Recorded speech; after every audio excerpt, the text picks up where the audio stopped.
बिस्मिल्लाहिर्रहमानिर्रहीम।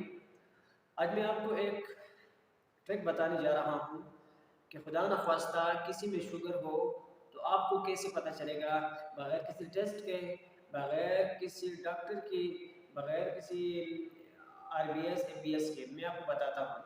असल बात ये है कि जो शुगर का मरीज़ है और मोस्टली टाइप 1 डायबिटिक पेशेंट जो होते हैं उनमें इंसुलिन नहीं होती, बिल्कुल उनके खून के अंदर इंसुलिन का लेवल ज़ीरो होता है।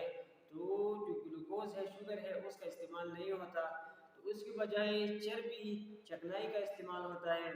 चिकनाई के इस्तेमाल के रिजल्ट में एसेटो एसिटिक एसिड बनता है। फिर ये एसेटो एसिटिक एसिड कन्वर्ट होता है एक एसीटोन में, और ये एसीटोन वोलेटाइल है। जब वोलेटाइल है तो इसकी वेपर्स बनेंगे। तो जब ये वेपर्स बनाते हैं तो वो वेपर्स हवा में सांस के ज़रिए बाहर निकलती हैं। तो जो सामने बंदा बैठा है उसको महसूस होगा कि इस बंदे की मुंह से एक किस्म की बू आ रही है, जिस तरह नेल पॉलिश रिमूवर आपने देखा होगा उसी तरह।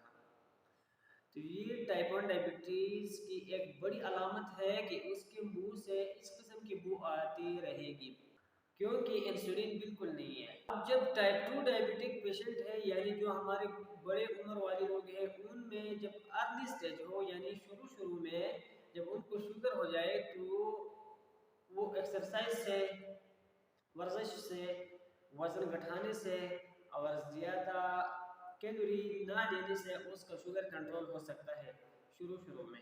लेकिन जब वो सीवियर केस में चला जाता है, फिर उसके भी पैनक्रियाटिक बेटा सेल डैमेज हो जाते हैं, ख़राब हो जाते हैं, तो फिर इंसुलिन उसकी जिस्म के अंदर भी ज़ीरो लेवल पे पहुंच जाती है। तो फिर एसिडो एसिटिक एसिड उसकी जिस्म के अंदर भी बनेगा, जिसकी वजह से वो भी एसीटोन ब्रेथ का शिकार होगा। यानी उसके सामने जो बंदा बैठा होगा उसको भी पता चलेगा कि ये डायबिटिक पेशेंट है।